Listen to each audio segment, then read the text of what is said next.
Ek hier werkt het waar net echt mooi joet. Doet zo'n 25 fietsers van Ljouwert naar Kwanjem fietsen voor de opening van het Green Festival. Tweede Kamerlid Isabelle Dix fietste ek mee.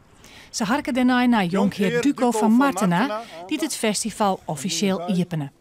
Laat dan nu de klokken luiden.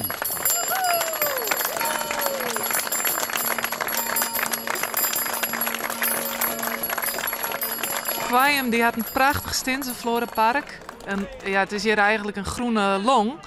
En ja, dat wil ik benadrukken. Van, als je me even lekker kuieren willen, kom dan naar het Stinsenvlorenpark hier in Kwanjem. Want het is echt heel erg mooi. Vooral in het var hier. En we krijgen een paar hele mooie dagen.